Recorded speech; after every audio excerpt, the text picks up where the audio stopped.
Assalamualaikum warahmatullahi wabarakatuh. Berjumpa kembali dengan catatan Syafiq Hasim.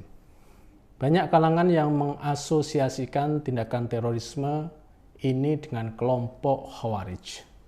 Secara bahasa, Khawarij berarti mereka yang keluar atau Khariji.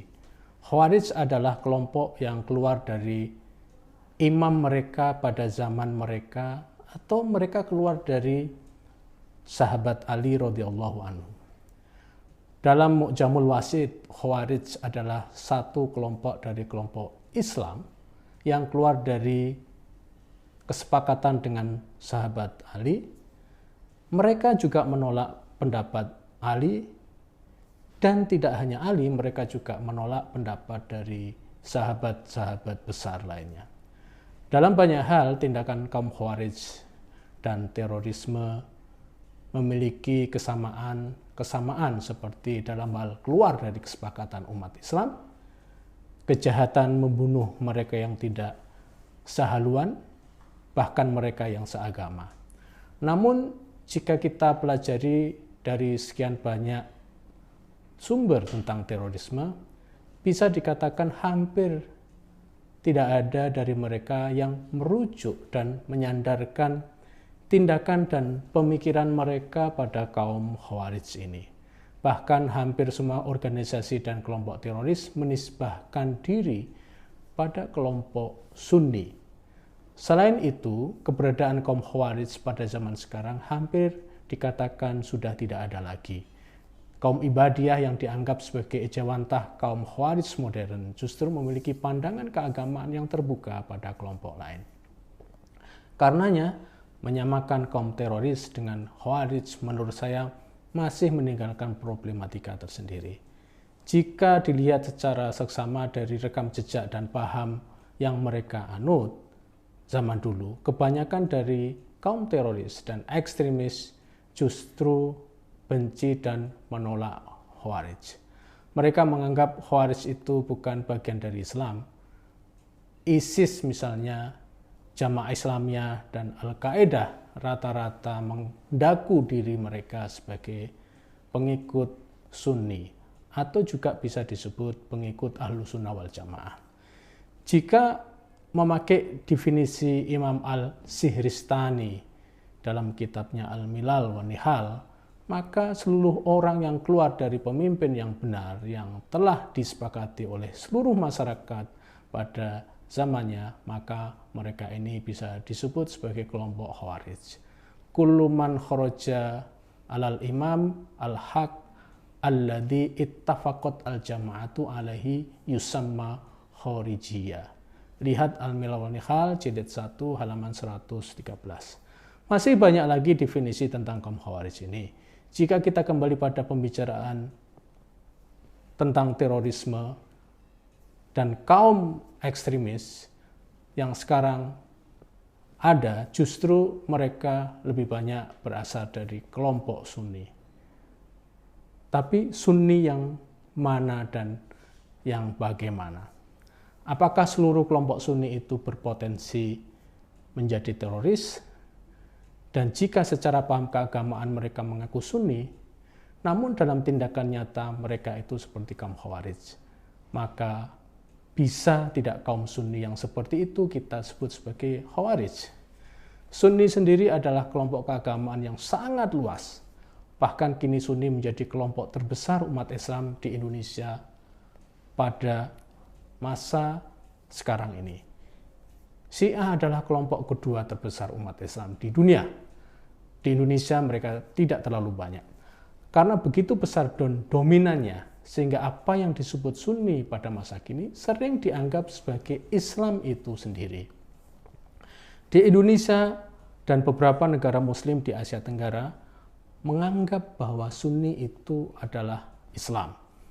Dominasi ini tidak terlepas dari sejarah kedatangan Islam di Indonesia yang pada awalnya memang dibawa oleh para penyebar Islam dari kalangan Sunni. Namun sebagaimana yang saya katakan bahwa Sunni itu banyak dan bervariasi. Dari kecenderungan mereka menafsirkan Al-Quran dan hadis, Sunni secara umum bisa dibagi ke dalam dua peta. Pertama, mereka yang memiliki kecenderungan nakliyah atau literalis, dan mereka yang memiliki kecenderungan akliyah atau rasionalis.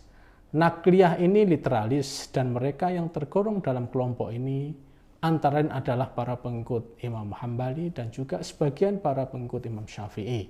Sementara mereka yang akliyah adalah mereka yang mengikuti madhab Hanafi, dan mereka memiliki kecenderungan dalam mengandalkan ro'yun atau nalar untuk mendekati Islam. Bagaimana dengan terorisme seperti ISIS? ISIS menurut banyak studi adalah bagian dari kelompok Sunni. Bahkan ISIS beroperasi dan merekrut anggotanya dari wilayah-wilayah Islam yang didominasi oleh kaum Sunni. Tidak hanya ISIS, Jamaah Islamiyah dan juga Al-Qaeda dulu juga menyatakan afiliasi mereka, afiliasi paham keagamaan mereka ke dalam kelompok Sunni. Lalu Sunni yang mana yang menjadi inspirasi kaum teroris ini? Banyak kalangan setuju jika Sunni ekstrimlah yang menjadi inspirasi gerakan teror dan juga gerakan ekstremisme kekerasan di lingkungan umat Islam. Bahkan menurut Kiai Said Agil Siraj, Ketua PBNU, Salafi, Wahabi, terkait dengan tindakan terorisme dan tindakan ekstremisme di Indonesia. Kiai Said menyatakan Salafi, Wahabi adalah pintu masuk kaum teroris dan ekstremis. Mengapa Salafi, Wahabi bisa menjadi pintu masuk? Karena di dalam Salafi, Wahabi terdapat ideologi keagamaan yang kaku dan literal sehingga menuntun banyak orang untuk memahami agama secara hitam putih. Pemahaman hitam putih inilah yang menyebabkan banyak orang menjadi ekstremis dan menjadi teroris. Hal ini sesuai dengan pandangan Syekh Yusuf Al-Qaradawi. Dia berpendapat jika mereka yang biasanya masuk dan terjebak dalam terorisme dan ekstremisme kekerasan adalah mereka yang memahami agama secara harfiah atau secara literalis.